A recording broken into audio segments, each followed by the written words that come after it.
Hospital Policlínico La Rosaleda, centro de referencia de la sanidad privada en Galicia desde hace más de 5 décadas. La Rosaleda cuenta con el mejor y más completo cuadro médico. Actualmente está formado por casi un centenar de facultativos altamente cualificados que cubren prácticamente todas las especialidades médicas. Además, dispone de unidades específicas totalmente punteras, como la unidad del sueño, antitabaco, neurología cognitiva, neurofisiología. El hospital está dotado asimismo con la tecnología más avanzada, ofreciendo a sus pacientes las máximas prestaciones sanitarias con los más vanguardistas medios de diagnóstico, quirúrgicos y asistenciales. Más de 10.000 metros cuadrados a tu disposición, con unas instalaciones recientemente reformadas para una mayor confortabilidad, exclusividad y el mejor trato a sus pacientes. Y todo ello sin esperas y con una financiación adaptada a tus necesidades. Porque lo verdaderamente importante no puede esperar. Por ti, por los tuyos, Hospital Policlínico La Rosaleda.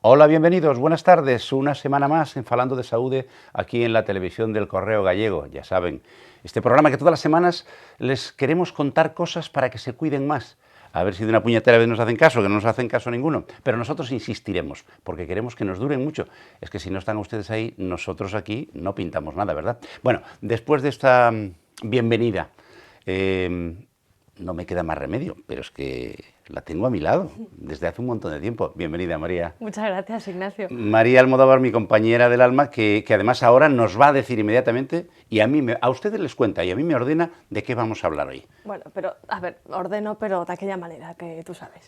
En fin, así que hoy en Falando de Saúde, entrevista a un anestesista de La Rosaleda. A continuación, los espectadores plantean sus dudas sobre el dolor.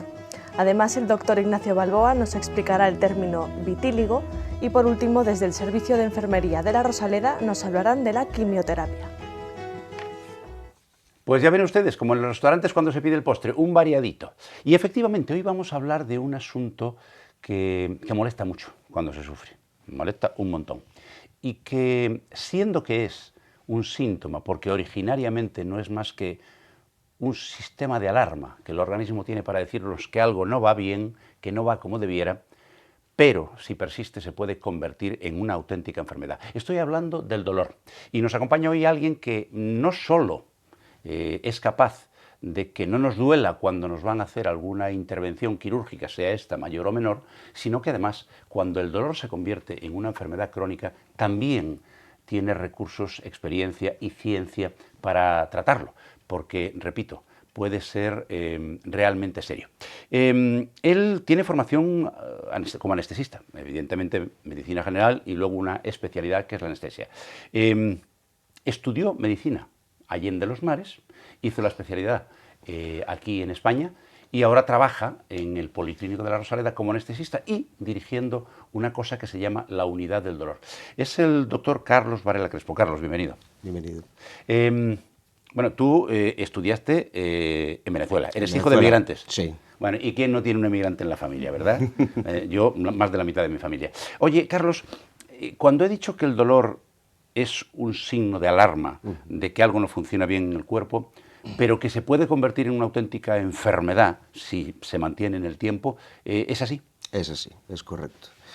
El dolor es un signo de alarma, es un signo de que algo no funciona bien, es un signo protector para que no se movilice algo o para que no se use algo o para advertir sobre algo. Pero una vez que haya pasado esa lesión o que esa lesión se mantenga con el tiempo, el dolor por sí mismo crea un círculo vicioso donde puede existir más dolor. Y entonces, internacionalmente, pues, la Asociación de Estudio del Dolor define el dolor crónico como la persistencia del dolor por más de 3 meses del origen de la lesión o cuando la lesión ya está originada. O sea, eso es una definición, por más de 3 meses o más. Ya. Pero sí, el dolor sí puede ser una enfermedad por sí mismo. Y que entonces hay que averiguar qué es lo que está provocando. ¿Qué es lo que está provocando el dolor? Son varias cosas. Primero, lograr un diagnóstico acertado del dolor, Sí. que es lo primero. Lo primero es lograr todas las pruebas y todas las exploraciones que lleven a establecer una causa del dolor. En muchos pacientes se sobreponen varios dolores, sobre todo se ve en gente mayor, donde tienes varias patologías que se sobreponen unas sobre otras. Afinar el diagnóstico y luego, teniendo afinado el diagnóstico, pues de lo que se trata es de intentar quitar ese dolor o quitar varios dolores. Esto, una vez que si la enfermedad o lo que originó el dolor puede ser corregida o no, que también es mucho de los casos. Sí, sí, sí, O sea, que claro. en muchos de los casos no puede ser corregida. O una vez que se ha intentado corregir, no ha sido corregida con todo el éxito que uno quisiera tener. Está claro. ¿Hablamos de escalas de medición del dolor, doctor? Sí. ¿Sí? El dolor, vamos a ver, existen dos tipos de escalas, las objetivas y las subjetivas. Digamos, las objetivas son muy difíciles de interpretar porque es cómo influye el dolor en la tensión arterial, en la frecuencia cardíaca, en la frecuencia respiratoria. En realidad no se utiliza mucho. Y las subjetivas es cómo el paciente interpreta el dolor. De estos hay dos tipos fundamentales. Las que lo interpretan en una magnitud y las que lo interpretan en varias magnitudes. Vamos a ver.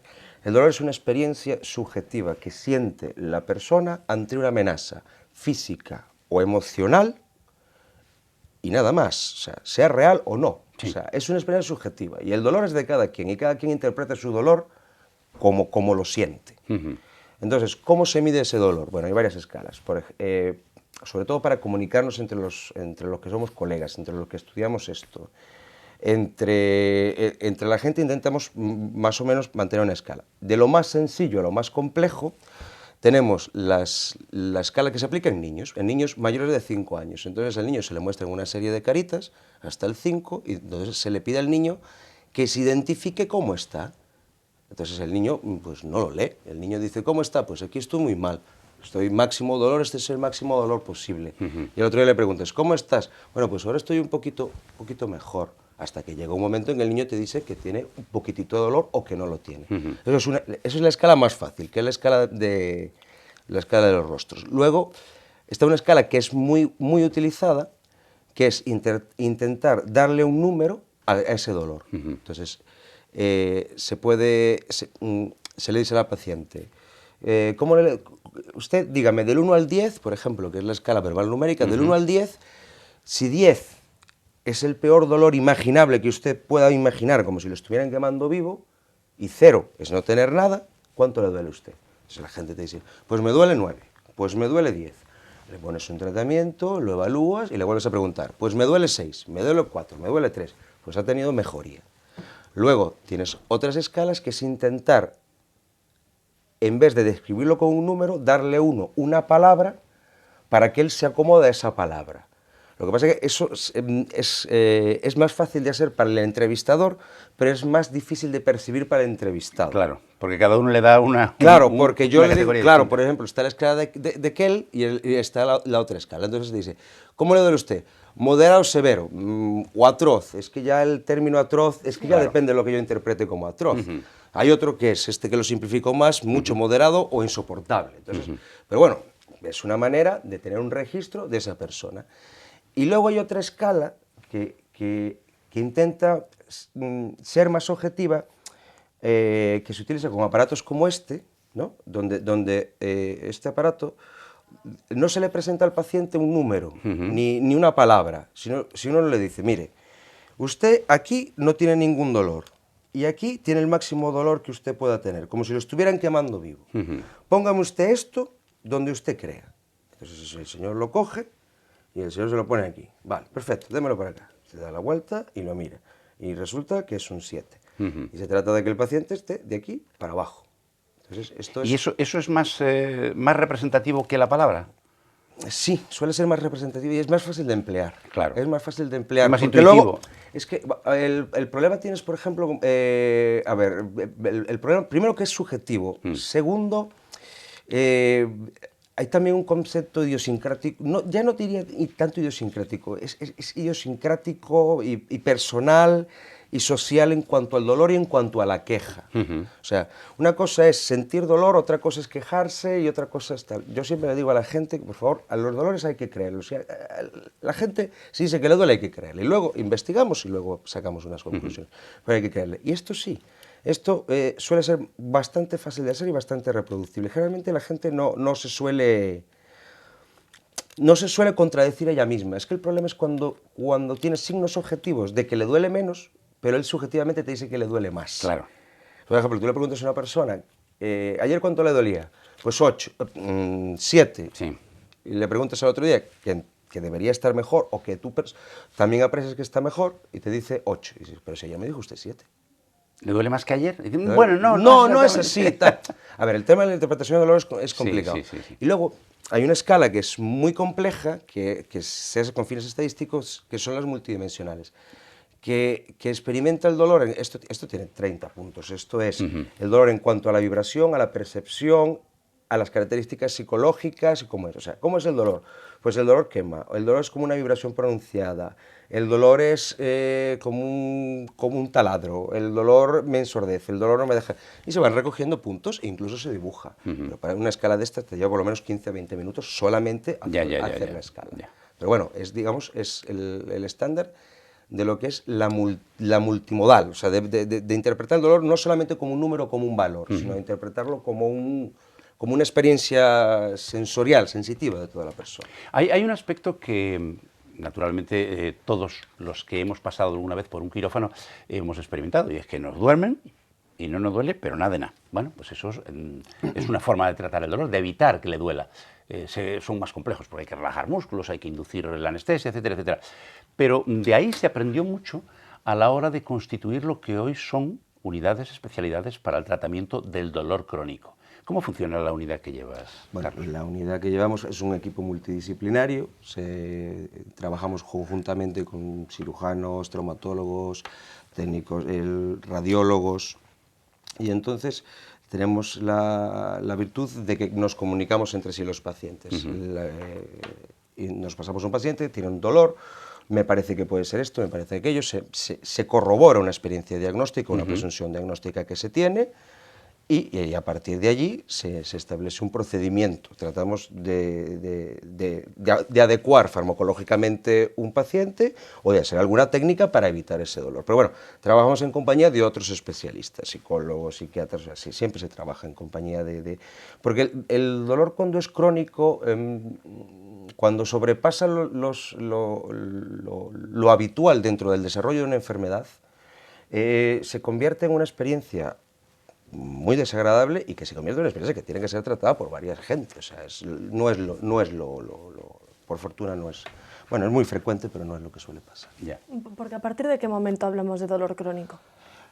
Según las definiciones, 3 meses, más o menos. O sea, desde que se produce la lesión. Según una definición internacional, han intentado darle una categoría de 3... O sea, desde que tienes una lesión, intentas su resolución, y la resolución no es satisfactoria, 3 meses a partir de allí.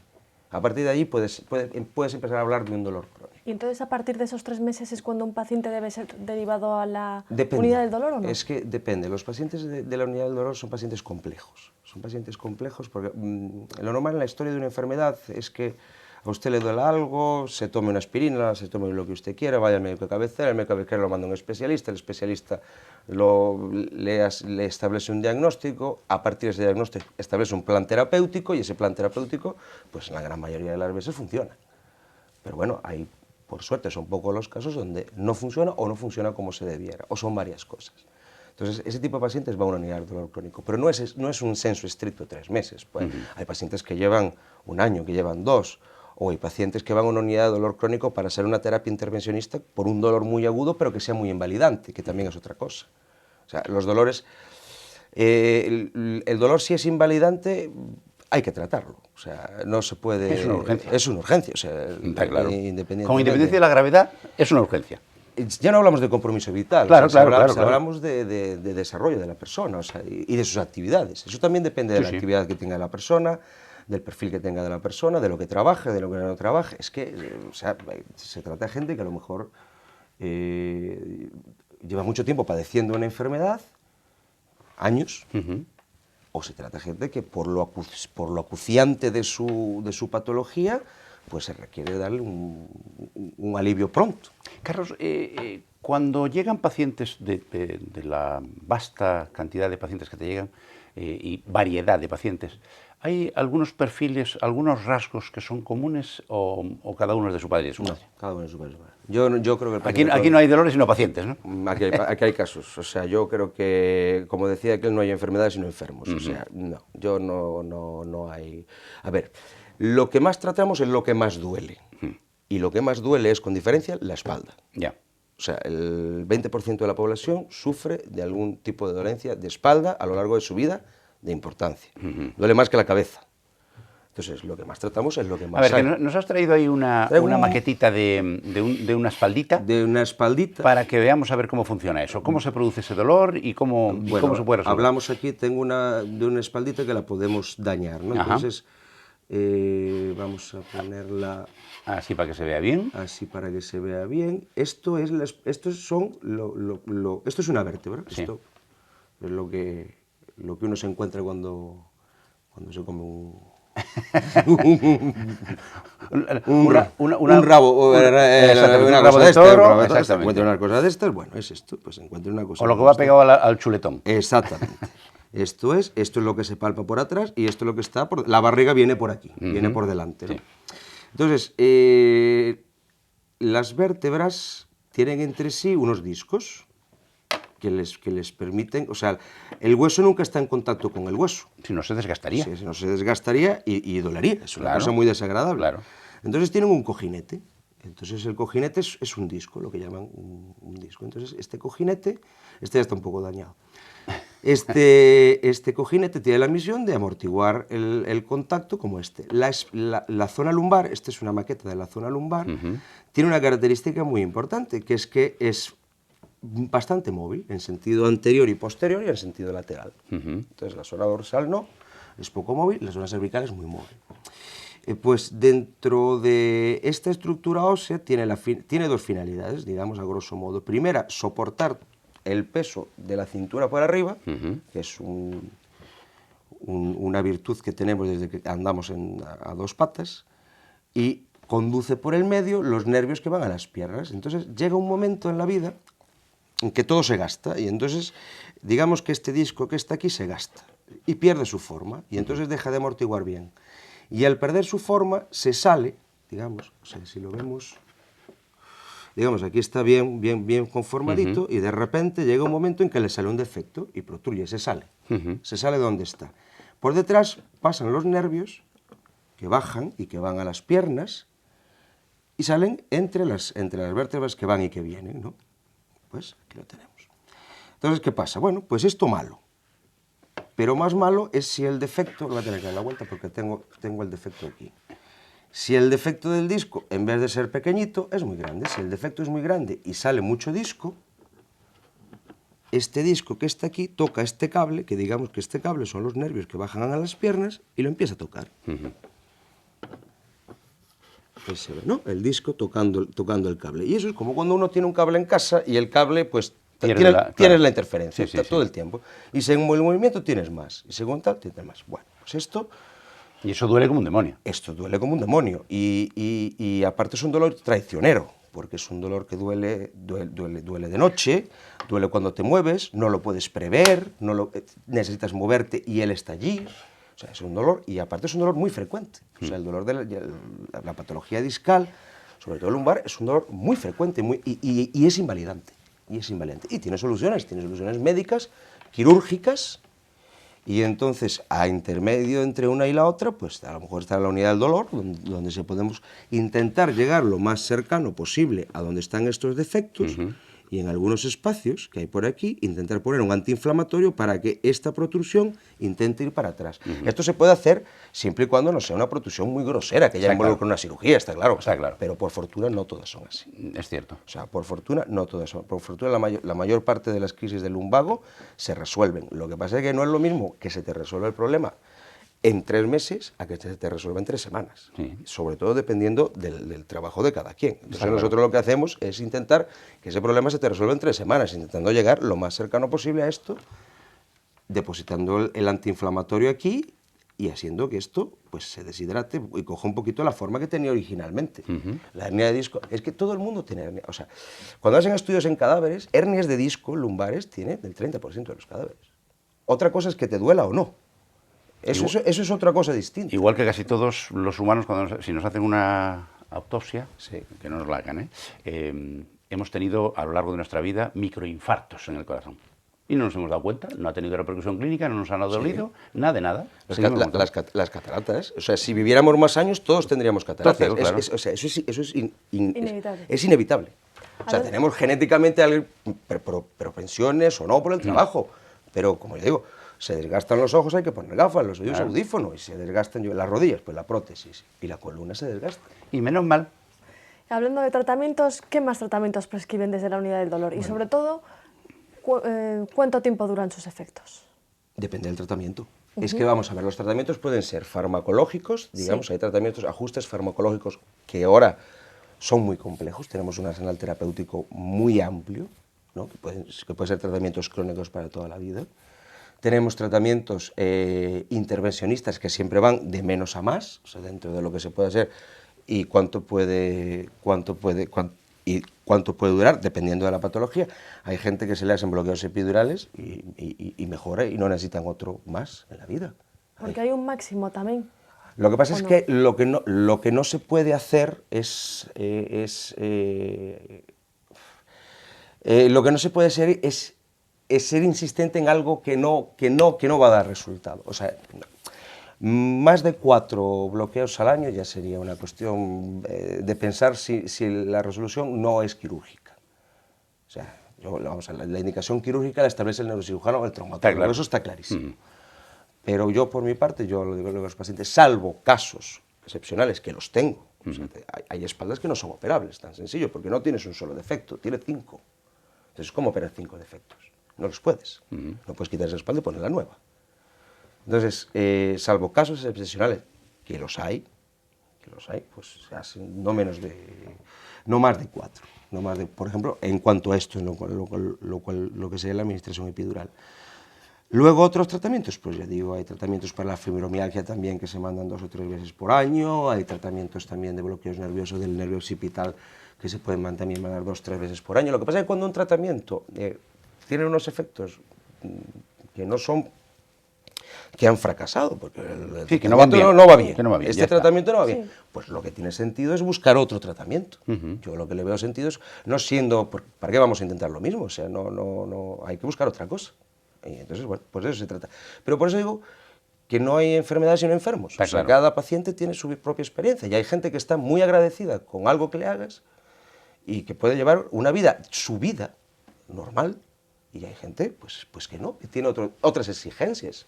Es que no es lo mismo un deportista que un camionero, que una señora ama de casa. Y Carlos, todos- en la calidad de los enfermos que tratáis en la unidad del dolor, ya has mencionado que la inmensa mayoría son dolores de espalda, de una u otra causa, pero también, por ejemplo, hay dolores vasculares, que además al paciente no se le puede operar, por ejemplo, porque ya tiene las Sí. arterias bastante obstruidas el pobre, o son tan pequeños los vasos que no se puede hacer nada.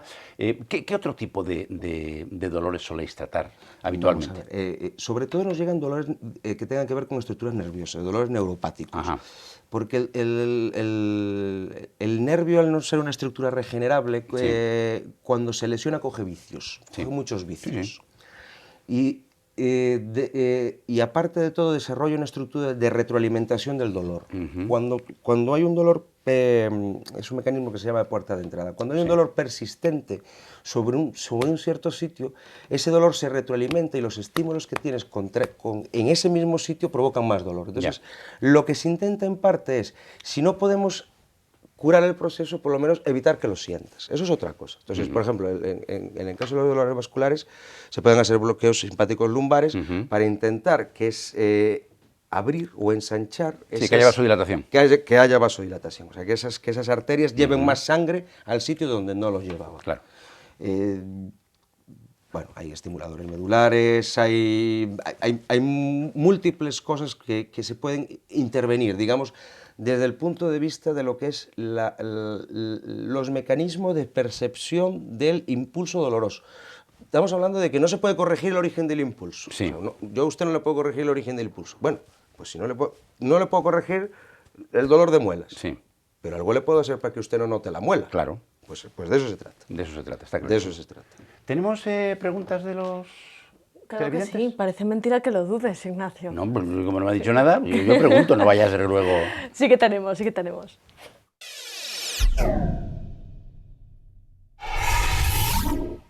Una semana más les recuerdo que pueden ponerse en contacto con nosotros enviándonos un correo electrónico a falandodesaude@correotv.es, o si no, también ya saben que nos pueden seguir a través de las redes sociales como Facebook y Twitter. Doctor, comenzamos con la primera pregunta. Sí. María de Santiago, mi tocaya, le pregunta ¿en qué medida afecta al carácter del paciente la sensación de dolor continuo? Aquí hablamos un poco de la carga psicológica, ¿no? O de la posible ayuda que pueda necesitar un paciente. Sí, eso se ha estudiado y sí influye. Lo que pasa es que ahí hay un término hasta idiosincrásico y peyorativo en cuanto a la gente del dolor. A mí no me gusta considerar la gente que siente dolor como más blanditos unos que otros. No es verdad. O sea, eso no es verdad. Cada uno lo siente como... Pero, por ejemplo, estaba leyendo justamente esta mañana, en el año 36, un tío americano estudió las mismas lesiones en soldados que venían de la guerra y en civiles. Y encontró que los soldados que venían de la guerra no tenían la misma percepción de dolor con lesiones similares que los civiles. Porque para el soldado significaba ir a un sitio más seguro que el frente, o que lo ascendieran, que le dieran una cruz de no sé qué, y entonces, pues lo se percibía de otra manera. Claro. Por ejemplo, los hombres son más blandos al dolor, por decirlo, somos hombres. Sí, sí. Por debajo de los 45 o 50 años, está estudiado. O sea, las mujeres resisten, se quejan menos. A partir de esa edad hay como una cierta inversión de la tendencia. Y la respuesta son las menstruaciones. Ya. O sea, los hombres no estamos acostumbrados a percibir dolor hasta una determinada edad. Claro. Las mujeres sí. Las menstruaciones. Desde jovencita, claro. Luego el carácter. Yo más que el carácter, yo diría la actividad. Es que, vamos a ver, el tema es cuando el dolor interrumpe tu vida normal. Porque si a mí me duele algo, pero no me interrumpe mi actividad diaria, pues a lo mejor no tiene mucha importancia. Pero si me interrumpe mi actividad diaria, aunque mi actividad diaria sea pasear, o no me deja dormir, eso se involucra. Pero que ciertos rasgos de carácter, no sé, no me gusta considerarlo en ese sentido. Cada uno es cada uno. No me gusta. Y Sí. que quién es muy complejo, ¿eh? Claro. Es un tema muy complejo. Por último, doctor Alberto de Santiago. Doctor, ¿siempre hay algo para el dolor o puede llegar un momento en que ningún medicamento nos haga nada? Siempre hay algo para el dolor. Arsenal terapéutico hay una escala desde la aspirina hasta el opio, lo que sea. Lo que pasa es que a ver, y luego están las técnicas intervencionistas. Se ha avanzado mucho, hay muchos recursos. Hay mucha esperanza para los pacientes con dolor, hay muchas cosas que se pueden hacer. Yo creo que muchas cosas no se hacen por desconocimiento de los propios pacientes, honestamente. O sea, yo creo que mucha gente no acude a una unidad del dolor porque piensa que es normal tener dolor. O porque piensa que no, o porque piensa... Y hay mucha gente que no toma pastillas porque dice, no, porque esto me daña el estómago, o ¿para qué voy a tomar pastillas? No. Hay muchas cosas que se pueden hacer. Carlos, yo quiero que antes de terminar rindas el homenaje que tú quieres rendir a un médico español. Poca gente lo sabe, incluso dentro de los propios médicos, que algo que hoy todo el mundo sabe lo que es, lo inventó un español. Cuéntanos. Sí. Fue el don Fidel Pagés y Mirabé, nacido en Huesca en el año 86, médico cirujano. Estamos hablando de una época... En el año 1886. Cuidado, Sí. No, bueno, pero no es tanto tampoco. No, ya. Murió prematuramente en el año 23. Prematuramente, con muy poca edad. Estamos hablando de una época donde los cirujanos administraban ellos la anestesia. Sí. Porque no había otros técnicos. Yo era médico de guerra. Entonces, en el año 1896, el alemán Bier hizo la primera anestesia espinal. O sea, la anestesia espinal, vamos a ver, a alguien se le ocurrió, entre ellos a Bier, por ejemplo, se dieron cuenta que instilando cocaína en el ojo dejaba de doler. Cierto. Entonces, a alguien se le ocurrió que si tú ponías cocaína o algo cerca de los nervios, ese nervio iba a dejar de doler, como había pasado en el ojo. Entonces, en el año 1896, Beer se le ocurrió, lo primero lo probó en perros y después lo probó en el ayudante y después en él, a él le fue mejor que al ayudante, intentar meter cristales de cocaína lo más cercano posible a estos nervios para no notar las piernas. Sí. Entonces eso fue la primera descripción de una anestesia, lo que llaman anestesia intradural. Ajá. Y esa es la técnica que se tenía. En el año 1921, este hombre, Fidel Pagès Mirabeau, se le ocurrió que la aguja que introducía no llegarla, no atravesar la dura, sino detenerla atrás, e instilar allí, ya se había inventado la novocaína, que es un derivado de la cocaína, sí. E instilar allí novocaína, que es como un precursor de la lidocaína, pero mucho más antiguo.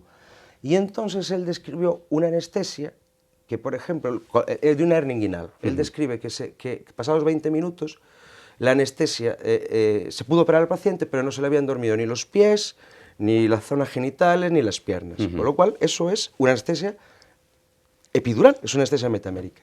Este hombre murió en un accidente de tráfico. Era un cirujano brillante, era un médico brillante, muy agudo. El trabajo que hizo no se publicó en ningún idioma extranjero y era escasamente conocido. Claro. Murió prematuramente 2 años después, en el año 23, un accidente de tráfico. Y en el año 33, un italiano, Dogliotti, reclamó para sí los honores. Los honores. Claro. Tal. Pero un argentino, en el año 29, ya había leído los trabajos de Pagès y ya había empleado la técnica según la describía Pagès. Entonces el argentino, que se llamaba Gutiérrez, se opuso al italiano. Se opuso al italiano. Le dijo, oye, mira tú, que yo desde el año 29, aquí hay un tío español que publicó en la Revista Española de Cirugía, en el año 21 esto, y yo lo vengo echando del 29. Y tú me vienes aquí en el 33 que me dices qué tal. La de veces que ha pasado esto en la historia de la medicina, Dios mío. Y el tipo lo reconoció. El Dogliotti dijo al final, no, sí es verdad. O sea, es verdad, o sea, no dijo, yo no me lo copié de este, ya. No lo dijo, pero fue verdad. Y este señor tiene una serie de 43 casos bien descritos y bien tallados de anestesia epidural. Y el descubridor de la anestesia epidural es un español. Ya ven ustedes, así se escribe la historia, y nunca mejor dicho. María, ¿qué toca ahora? Pues tu examen semanal, ya sin más preámbulos. Empezamos. Facilita, por favor. Bueno.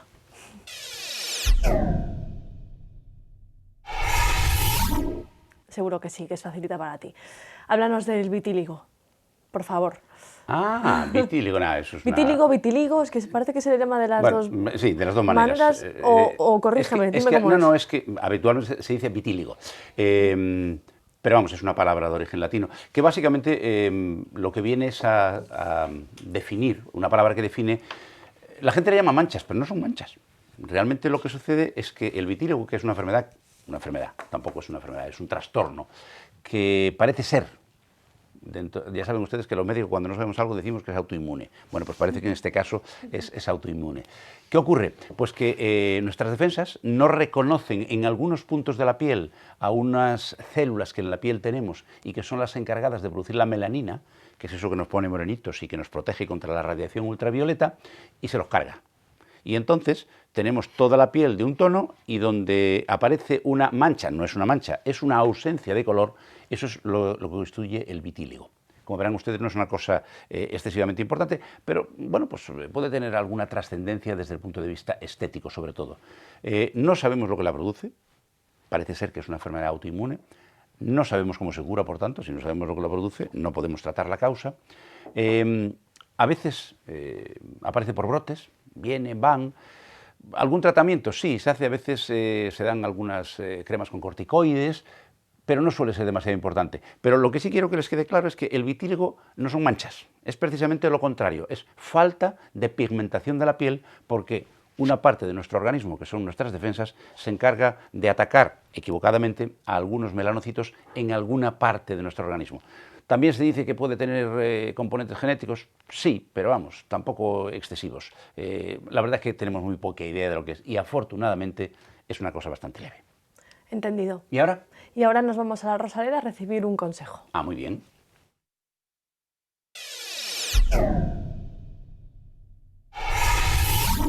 Hola, son Cristina, son enfermeira no Hospital de Día da Rosaleda e vamos a intentar responder ás cuestións máis frecuentes que se plantexa un paciente cando vai a comezar os ciclos de quimioterapia. Como non pode ser outra forma, a primeira pregunta é que é a quimioterapia e para que se utiliza. A quimioterapia son os medicamentos que se utilizan para tratar o cancro, é dicir, os fármacos que utilizamos para destruir as células cancerosas. Hoxe en día hai moitísimas quimioterapias e utilizanse moitísimas combinacións.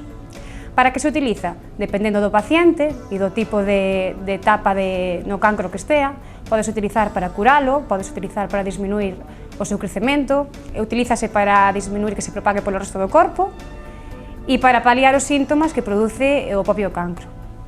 Outra das cuestións máis frecuentes que se plantexa un paciente é como se administra. Administrase a través dunha vea, normalmente dun calibre grande, pode facer de dous xeitos. Cando o paciente acuda a consulta, canalízase unha vía, a típica vía que nos poñen cando vamos a un centro hospitalario, e tamén hai outro xeito de facelo que quizás sea máis cómodo, pero que non se utiliza sempre, que é canalizar un catéter intravenoso central nunha vía máis grande no peito ou no antebrazo do paciente. Eso faise mediante quirúrxicamente e colócase antes de empezar os ciclos e mantense hasta o final do proceso.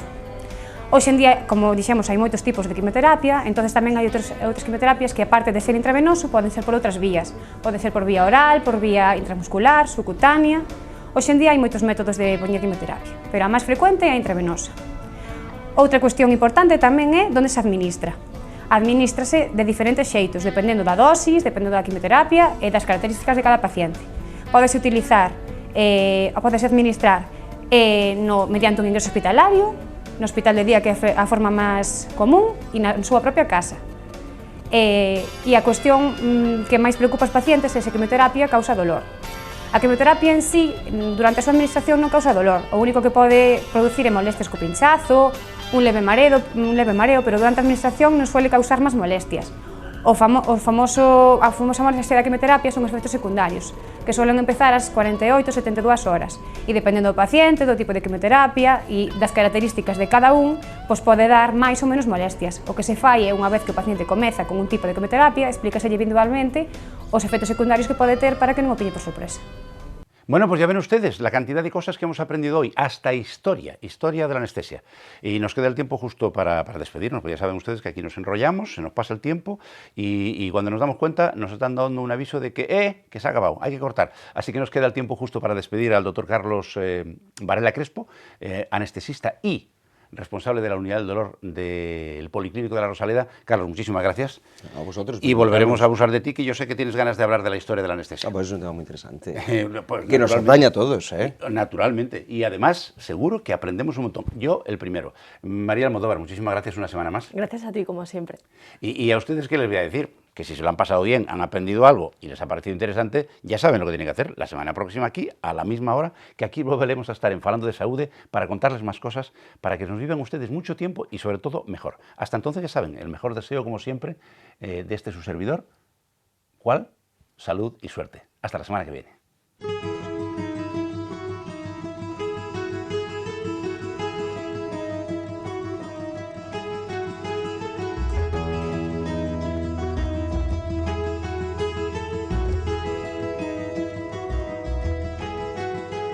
Centros Médicos La Rosaleda han patrocinado este programa.